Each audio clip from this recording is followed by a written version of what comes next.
Extraordinary final scenes from CommBank Stadium. You could see the blood pouring from the brow of Nathan Cleary. It was just the fingertip of Brian To'o that threatened to send this game into Golden Point. But congratulations to the Roosters. Their very first victory over the Panthers in 6 seasons. The Roosters, they refused to let the rot seep into round 2, and they stepped up in a big way against the 4-time defending premiers at CommBank Stadium. Trent Robinson said he wanted them to play with more intelligence, and they've just outsmarted the Penrith Panthers 38-32. Cooper Cronk, Kevin Walters and Greg Alexander.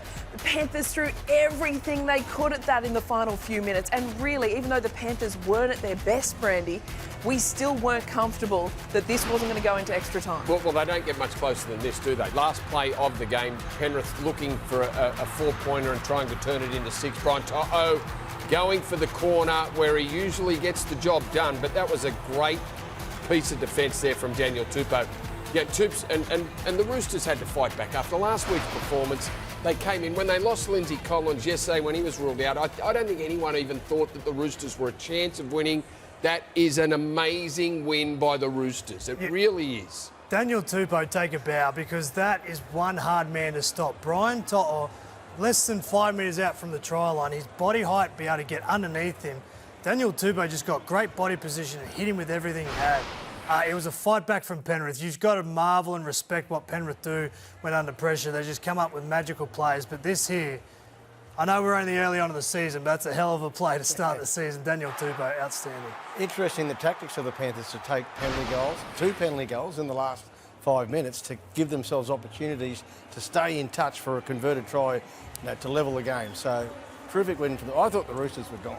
The start of the game, I thought they were no chance of winning. 3 minutes into the game, Paul Alamotti scores. And we thought, by how many? Well, that's right. When you're talking about a side, and I know we don't worry about betting, but they were massive outsiders, the Roosters, huge outsiders. So when Alamotti scores in the 3rd minute of the game, you just go, well, they're $1. They're unbackable, the Panthers, but.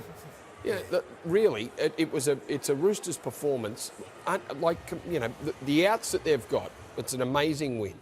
And Penrith, there's no doubt that the Roosters put Penrith off their game. Penrith were, as we said at halftime, I think that early try might have thrown them into a bit of, well, here we go, we got this. Could have done, Kev. Well, that's the way it looked on the field. That's the way it looked. And they switched off from there. The Roosters were still coming and they were scoring points. And the Panthers stayed in the game only just, but then not enough in the end to an average performance from the Panthers and went within a millimetre of actually trying to win that game. That's the strength of Penrith. Was it 44 missed tackles, 12 errors? They were clunky. There wasn't the slick movement and the trust in all the players that we normally see. Defensively, to concede, 38 points. That's not Penrith. They're the best defensive team we've seen ever in the game.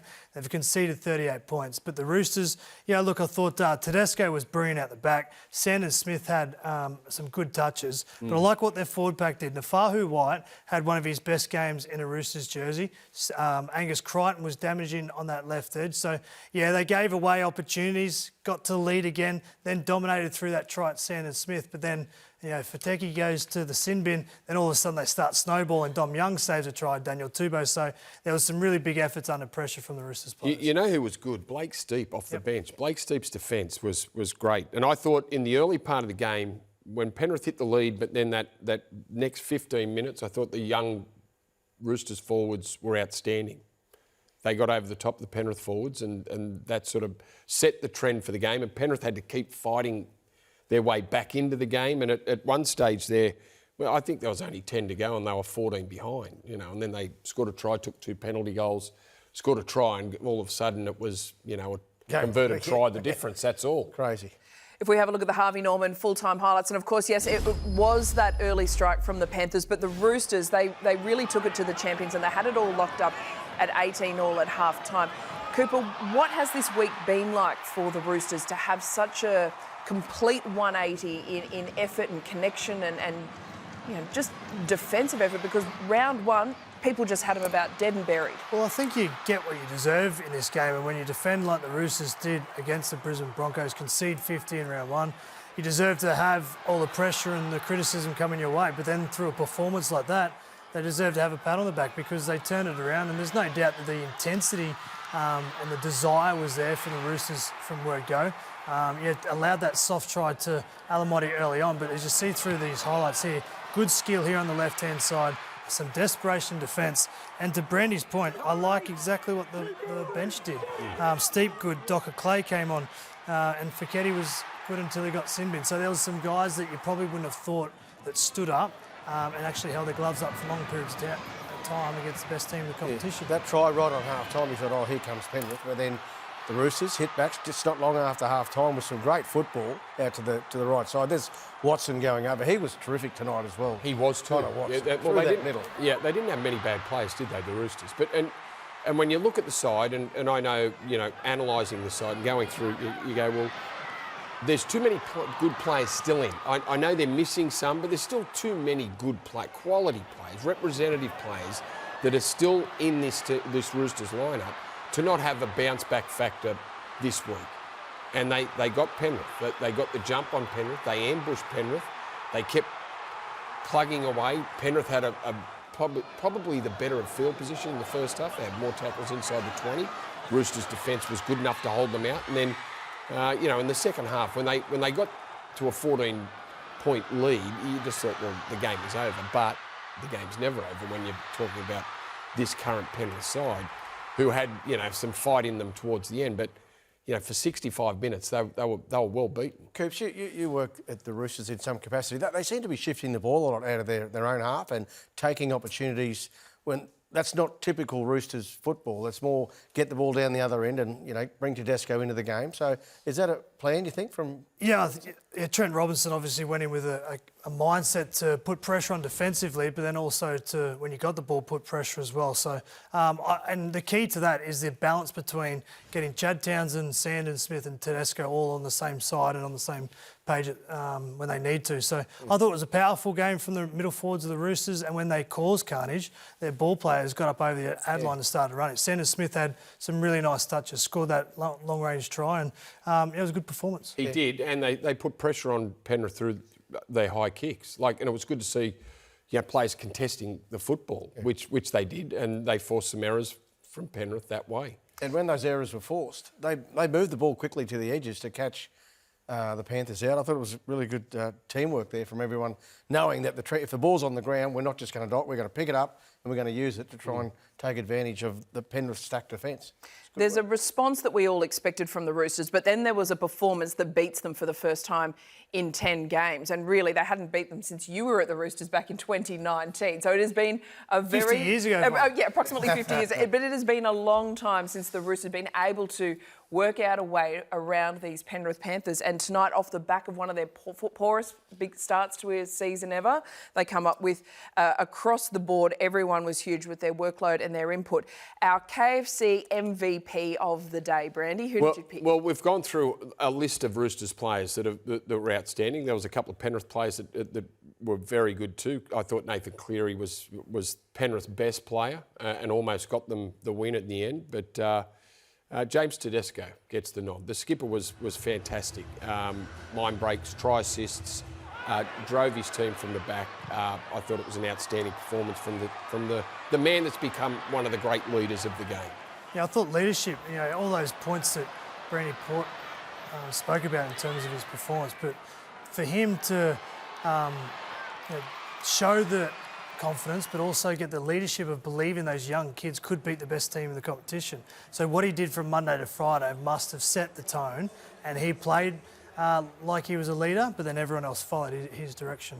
Do you think up against Edwards as well, he ousted him last year from the New South Wales Championship, do you think that's have to be personal motivation for him tonight to be the Roosters' best player, surely? And Edwards left the ground, of course, with an injury. We're not sure, it might be a groin injury or something, but he was in everything, Tedesco. So great performance from a true champion. You never knock a champion, do you? And tonight he showed so many skills that why he's still one of the best players in the game. I think when Tedesco gets it right, he's got this good balance between doing this pinball mentality through the middle, creating chaos and getting metres, but then he turns up on the edges, setting up tries for Dom Young. So when he's at his best, he's doing all that sort of hard work, but then putting the icing on top and finishing off some really good plays. Yeah, they came up with some good plays, didn't they? Down that right side, they troubled Isaac Tungor in the centres, took him out of play defensively, had Teddy sweeping around the back, and that they got some results off the back of that. Teddy, 2 try assists, 9 tackle breaks, up over 109 metres, massively influential this evening. You mentioned Dylan Edwards. It's a very good point, watching the two fullbacks go head-to-head, and obviously there's a little bit of history between them, but Dylan Edwards suffered what we do think is a groin injury about halfway through this second half. Brandy, he's had some quad complaints in the past. He has. There's been a few soft tissue injuries for Dylan, but it was when Tedesco broke through, picked Connor Watson up back in the middle of the field, and when Dylan turned to try and chase, you could see that he pulled up short, and then again on that chase, he was affected by the groin. So Because there was still 20 to go in the game, and winnable for both teams, that they removed him from the field. So so it was bad enough to take him off. A serious injury, yeah.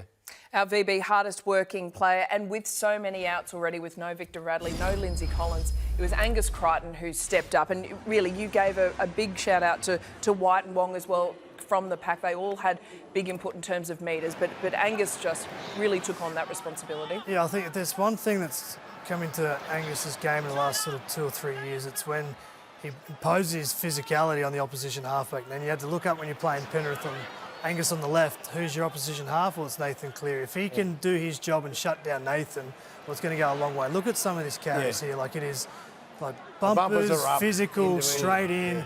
And his first run is as effective as his last run. He's a machine coming off the back of a career best year last year. Angus, he turned it up and went after one of the best players in our game today. Great to see Angus back and playing as strongly as he did in 2024. There was a lot of talk about the halves. Obviously, they're waiting for Sam Walker to return, but at the moment, you've got Sandon Smith and Chad Townsend. So how did they work tonight, and what is the future for this 6 and 7 combination? Well, I think on paper, Chad Townsend is a game manager, very experienced, knows how to get a team around the field. And then Sandon Smith's the yang to that. He's the ability that can have some footwork, back himself, super confident for a young man. He's only 21 years of age and played sort of less than 30 games of football. But when he runs and creates, it's a good thing for the Roosters. So, Chad's got a responsibility to fast track the education and bring other players into the game. When he does that, I think Tedesco and Sandon Smith might have some opportunities. But Sandon Smith, when he runs the ball, he looks very good. He just needs to run the ball more. He does. He's sharp. He's got good footwork. He's quick. He kicked well tonight, I thought, and kicked 5 from 7. His goal kicking was solid. So, he had a very good game. And he's good on his feet. He troubled the defence all night.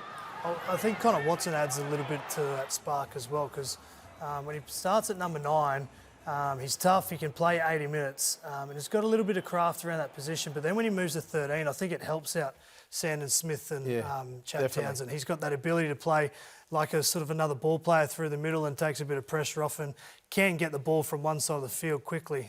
So I thought he was good tonight too. He was great. 2 tries, 41 tackles made, just never stands still, and 5 tackle breaks. Connor Watson, such a handy player to have in those multiple roles. And particularly, you said he rotates he was started at 9, and then Docker Clay comes on sometime throughout the game, and then he moves into in that 13 position, and he's a tough hombre as well, isn't he? He gets into the middle, and he doesn't mind the workload of everything, but also quite sharp. That was a great try he scored, just picking the ball up and seeing some space in around the Panthers line, which you don't normally see. But he was clever enough to get it down. He's in everything. Good player. I think to break down the best defensive team in our competition, you probably need leg speed. People that move fast, and when they sort of have a nap or get a little bit lazy, the Penrith defenders, you need someone like Connor Watson or Sandon Smith, or like in Kevy's grand final, who carved up? It was Reece Walsh and Ezra Mam. So you need speed and footwork to break down the best defensive team.